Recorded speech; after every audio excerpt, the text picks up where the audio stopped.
The latest advisory from the National Hurricane Center states that Idalia is close to a Cat 3. The winds are now at 110 miles per hour. Good evening, everybody. I'm meteorologist Chris Justice, tracking Idalia state by state, town by town. My commitment to you is to keep you safe. If you have not already, please subscribe to this channel. I will be keeping you posted around the clock here as we're watching Idalia move from Florida to Georgia to the Carolinas. This will have a wide impact with slightly different areas that we're thinking where landfall could be. It's ticked a little bit more to the west, a little bit more toward the north. So like we've said, Panama City to Tampa, you need to be watching this closely. You're going to be impacted one way or the other, but that landfall looks to be just a hair north of Cedar Key at this point, not in Cedar Key. So we'll be watching that closely. It's still within the cone of uncertainty from the National Hurricane Center. So the latest, what I'm watching right now on satellite, is just a monster. I mean, this storm is big. It's deadly. The storm surge combined with the wind will make this a very tough storm to contend with right there at landfall. We now have access to radar, which looks just as awful. That eye wall right there, extremely symmetrical. It's extremely pronounced. You've got tornado concerns from Fort Myers really across the entire state of Florida. And as you look at this eye wall, I mean, you can literally draw a line in it here. The eye wall is 100% symmetrical here. You've got the strongest of the storms in that front right quadrant. There's where we're seeing the sustained. Remember, sustained means persistent, constant winds of 110 miles per hour. But you're getting gusts in here that are flaring up even more than that. Could be up to 120 to 125 mile per hour wind gusts right now. You've got that swath, that outer band moving through. This is a monster storm, and it's just hours away from landfall. Let me track it with you, and I want to show you new tracks. I want to show you the new cone from the National Hurricane Center. Just came in, expected to be a Cat 3 at landfall here within the next 8 hours or so as it's approaching Florida. And the cone has shifted just a smidge, okay? Cedar Key is now out of the cone where it looked like it might be a direct hit. Tallahassee, especially the east side of town, now in the cone. If you're familiar with Panama City Beach right here, you've got Shell Island in here. Mexico Beach starts right here. And then you've got Port St. Joe down here. And that cone is just west of you. So, I mean, big time differences on the west side of the storm versus the east side. But nonetheless, I mean, this is a big time storm likely to move through parts of Tallahassee, at least the outskirts of it, okay, with a glancing blow. Hurricane hunters have been flying in this storm. Oh, to have that job. Let me know where you're watching from right now, if you will. That helps me out on YouTube, helps me out on Facebook, helps me give you a more precise forecast. They found pressure in this just now at 958 millibars, which is the lowest we've seen. Latest advisory from the National Hurricane Center has 960, so we know that it's strong.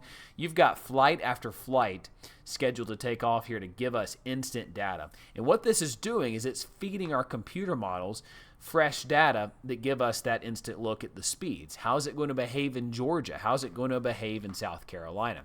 Let me show you some of those fresh models. The new storm surge guidance is telling us 8 to 12 feet of storm surge will be possible. Imagine waves 8 to 12 feet above normally where they're at. Okay, that's devastating right there for those homes, those businesses right there along the coastline here in the Big Bend region of Florida.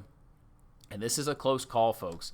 This is going to be a big night for some areas. Now, for the Carolina coast, due to it riding right along the coast, you're going to get this big push of water to go into Savannah and Charleston, Myrtle Beach even, with a time frame that's not great here. It's not ideal. So for those of you watching in Savannah, Montgomery Island, coastal Bryan County here in Richmond Hill, up through Skidaway, Tybee Island, storm surge could be 5-6 feet in some locations. I mean, that could put a lot of Tybee Island in some flooding. Hilton Head Island, it's got a little bit of higher elevation here, especially near the airport, but man, that's a lot of storm surge. And you go up here to Edisto, Seabrook, Folly, Charleston, all could have significant storm surge because of the timing of this. It's arriving at a time frame that's not ideal. High tide is around 7 to 9 o'clock, depending on where you're at on the coast, okay? And that time frame is also coinciding with a lunar high tide, which means the king tide is going to make it extra high. So again, not an ideal situation along the Carolina coast, especially because we've been here in these type of paths before, to where a path like this keeps that right arm of the hurricane just reaching out into the ocean. It just continues to sling back that water into the coast. And as I watch that closely, that track shows just about all of the Georgia and Carolina coast will be impacted by the brunt of this, okay? And let me show you the brunt of this with our new high-resolution model just came in. This is a fresh one here showing us landfall and beyond. This is showing not necessarily Cedar Key anymore, but a little bit farther to the north. So Horseshoe Beach would now be the landfall location, which is just west of Chiefland. There's Cross City. Here's Carabel. So where are you watching from right now? Please let me know in Florida. I know many of you have family in Florida. I know many of you are watching from Florida, and I so appreciate that, okay? My goal, even though I'm broadcasting from the Western Carolinas, is to keep you safe and to give you the information that you need. Stay tuned. Stay weather aware tonight. And if you're right here on this coast, try to get away. Try to get out of town right now. You want to be away from this immediate water here, as the water and the storm surge combined make for an extremely dangerous situation.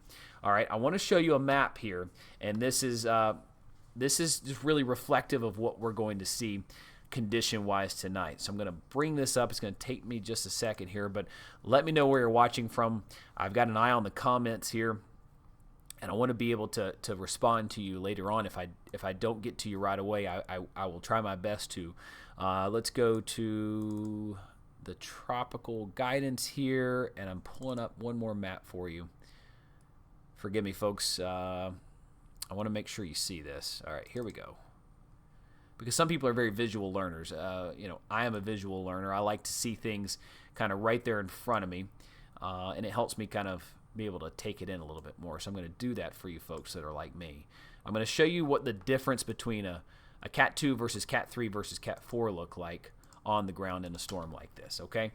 So here we are. I'm loading it up. This is a significant difference depending on where you're at. So at landfall tonight, where this goes on, right now we have a Cat 2. We have 110 mile per hour winds. That would lead to roofs and siding damage, shallow trees. There'd be significant power loss if this were to make landfall right now. We're not expecting that. We're expecting it to be a Cat 3 when it makes landfall, possibly even a strong Cat 3. The storm surge is greater in this type scenario to where it's up close to the second story of those homes right there at the beach. This would lead to major home damage. This would lead to fallen trees, power would be out, and the power disruption could be not only days, but possibly weeks. Notice how the roofs are shaking in this Cat 3. If we get closer to Cat 4 in strength, that'd be 130 and beyond, roofs are going to fly off homes, okay? And that's the problem here, is if you have the storm surge up to that second floor of those homes, and then you're relying, okay, I'll just go to the attic, or I'll go up to the second floor. Well, the winds are so strong in a Cat 4 that the roof could be off of your home. So, again, that's why we need to watch this closely and take it seriously. I hope that helps. A very visual graphic, in my opinion, that our team put together to show what that could look like, okay? Here we are with that landfall in Florida, somewhere around 7 a.m. Wednesday, although the impacts will be all night long. Here we are with it moving up toward I-10. Valdosta, Idalia, Statesboro, Hilton Head, Charleston, Richmond Hill, Pooler, all areas that are going to see some very heavy rainfall and some very strong winds. Gusts could be up to 60 miles per hour or even more. That's why schools are either doing virtual learning or closing tomorrow in a lot of Georgia, a lot of Florida. Huge impact here, folks. Just better to keep safe in this type situation. But here's the way I expect it to unfold in the Carolinas. We'll start to get some of those bigger bands of rain into Charleston, Hilton Head, and Myrtle Beach 2, 3, 4 o'clock, and it's on from there. I mean, it's going to be a rough afternoon and evening along the coast. For us in the Western Carolinas, much more mild, but certainly rainy, certainly windy. I'll show you that model hour by hour in just a moment. But here we are, 8 o'clock. Still got some rain along the upstate, but the heaviest is Columbia, Charleston, and Myrtle Beach. Here we are, 9, 10 o'clock, and this is when I think we're going to have problems with storm surge. Notice the high tide mentioned it's somewhere between 7 and 9 o'clock, depending on where you're at. that's the same time we've got this big push of water coming inland. All right, so that's my concern there. Midnight, the upstate's dry, but heavy rain in Columbia and Myrtle Beach pushing east. And then by the time we're waking up Thursday, most of us are waking up to dry conditions in the Carolinas. This thing's going to put down some big-time wind, 100-mile-per-hour plus through Cross City, Horseshoe Beach. Then it moves through Mayo and Perry, up through Valdosta, Waycross. These are gusts, folks, so the sustained winds would be somewhere around 45 miles per hour. Those gusts get toward Hilton Head and Savannah, Charleston, probably about news time tomorrow. The worst of it's rolling through Charleston, 4, 5, 6 o'clock. Then you get a reprieve, and then Myrtle Beach gets the action, or 11 o'clock and beyond. Here we are with rainfall totals across the Carolinas and Georgia. Hilton Head to Savannah, a good 2 inches or so, depending on that exact track. I-95 right there is going to get the worst of it, where those feeder bands really set up. In this case, it could separate 2 inches in Charleston from 8 inches in Orangeburg. Some of the worst conditions could be there for flooding. There will be inland flooding. That's always the case. And we do have some degree of flooding risks. I want to say this cautiously because it's not all related to just Idalia and the upstate. There's been a stalled out frontal boundary located right over us, and that's going to lead to a flood risk in Lawrence, Union, and Greenwood counties. We're under a flood watch until tomorrow night into Thursday at 8 p.m.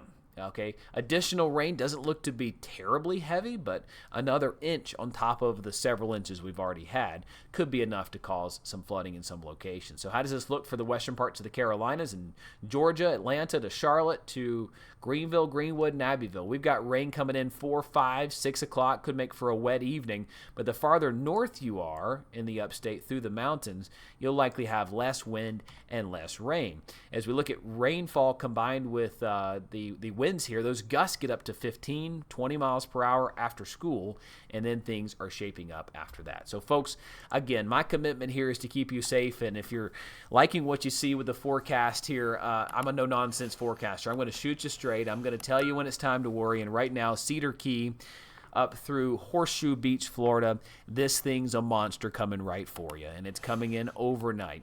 Hunker down, get off the coast if you can, get to some sort of safety, because these type winds, this type of a storm surge right there at the coast can be unsurvivable, okay? I'm going to keep you posted around the clock, and I like having my new friends on here, folks.